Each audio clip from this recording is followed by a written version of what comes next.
Hi, everyone. Harry here to talk about a fairly unsettling story with reporting from scholars in the field in the New York Times claiming it is now an open question to be settled by the Supreme Court whether officers of ICE in particular can stop people in this country based only on their race or their appearance as Latinos.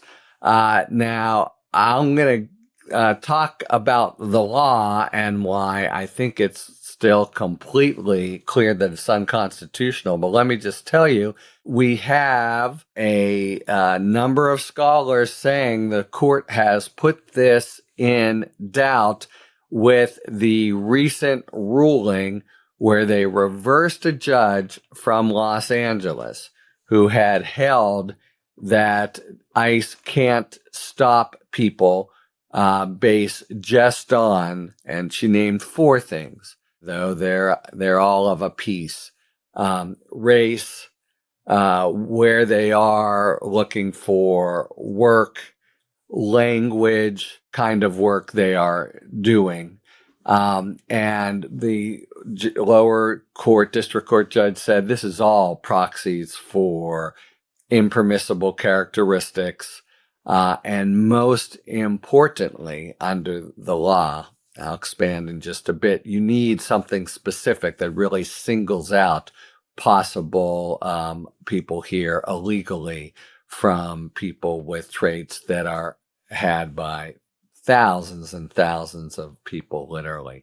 It went to the Supreme Court, which in a pernicious shadow docket opinion ruled 6-3 that to set aside the stay by the judge in LA, not the same as a final ruling, but we've talked about this often. It's effectively close to it. And there was a separate concurring opinion by Brett Kavanaugh, which basically said, well, it's, a whole kind of different factors, but these four can be considered. Essentially said that it is enough, because the only ruling that the judge on the ground had made is these four aren't, and they reversed her. All she had said is, you've got to have something particularized, and Kavanaugh's very sort of cryptic, unsatisfying concurrence basically just said, well, no, you can do it with these factors.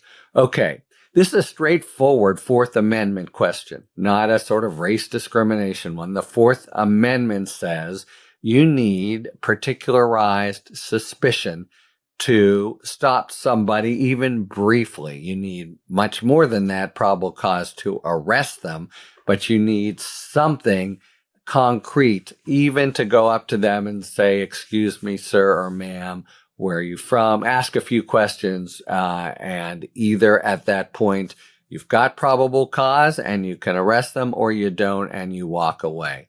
Now, what we are seeing from ICE in the field is so much, they are violating the Fourth Amendment. And what I've just stated is what Tom Homan goes on TV and says, this is what we're entitled to do.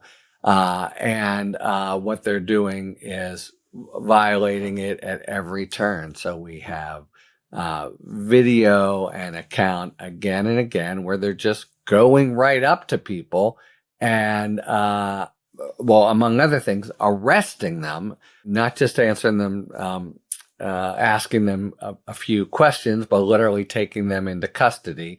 And this very article that I'm talking about has, several instances where, here you go, without asking for, this is by someone with legal status here, and the agents came up to him, didn't ask his name, they handcuffed him and drove him to a holding facility in Virginia, forced to spend the night. I would think it would go without saying that that's a plain Fourth Amendment violation because they had no particularized suspicion. And yet there are people saying, will the Supreme Court, is that now up for grabs? What Kavanaugh didn't purport to change the law at all, but it gave a kind of a green light for very loosey-goosey. It's not just the fact that they're loosey-goosey, it's that they are all completely characteristic of all thousands and thousands of people in the same way. If you said, I'm going to stop someone because they have two legs, that would be unconstitutional because you wouldn't have particularized suspicion. I'm going to stop someone because they part their hair on the left. It's a no-go.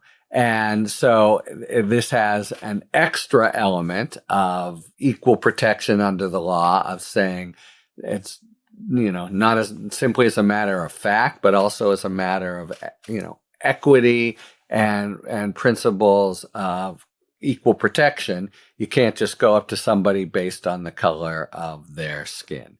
So I can't imagine that won't hold in the Supreme Court, but it's now, because of the Kavanaugh opinion and the setting aside of the LA District Court, people are taking it as up for grabs. And how would it work? I think it would have to be something like, in this very special area of immigration with the terrible emergency besetting the United States, especially in Southern California, we hold that reasonable suspicion can be, and then just state something that wouldn't be reasonable suspicion in any other setting where they were enforcing any other crime.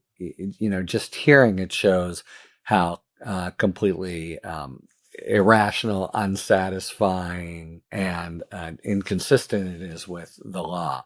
The remaining point, though, is what is happening on the street, because ICE is doing this again and again and again. And they're, based on all they can see, of course, is skin color. So it should be a very easy series of cases to set aside any kind of arrest, any kind of law enforcement effort. And I think you would have to pay for the false arrest. I think the U.S. would owe money, but in any event, there's the concomitant problem on the street that ICE is running amok and breaking the law. And there is tomorrow a hearing in Judge Ellis's courtroom. She's the judge who oversees the action in Chicago, the one that's now on her temporary stay at the Supreme Court. But she is separately saying, I'm seeing again and again, I told you guys, I entered an order, no tear gas, no nerve agents, and follow the law. You don't seem to be doing it. I want in my courtroom tomorrow the head guy. His name is Gregory Bovino. He's the head guy for the Illinois patrol force that is doing all this stuff in Chicago, and he is as well. So there's actually video of him, throwing a canister and the like. So she's on very solid ground and saying, I want to talk to the guy who's doing it and who is in charge.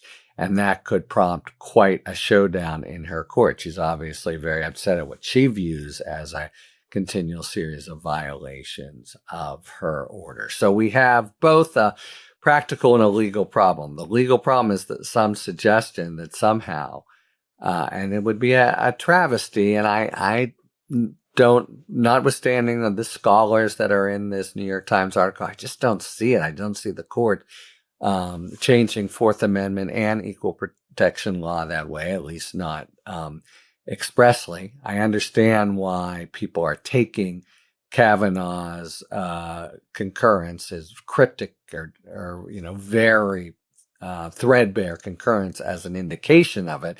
That to me just says that Kavanaugh wrote a bad opinion, and that gives poor guidance.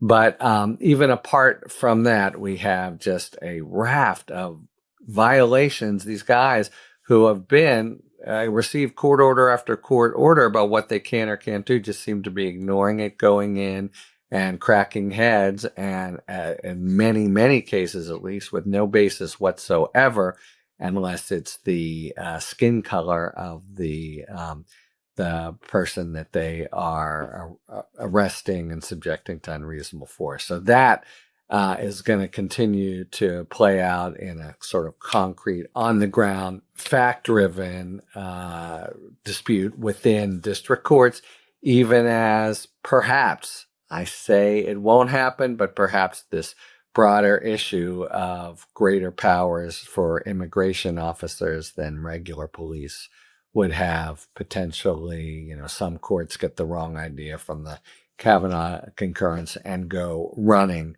But I don't see that kind of betrayal of Fourth Amendment and constitutional principles, even from this court with its solicitude for executive power. Talk to you later. Thanks for tuning in. If you enjoyed this video and other Talking Feds content, please take a second to like and subscribe. Talk to you later.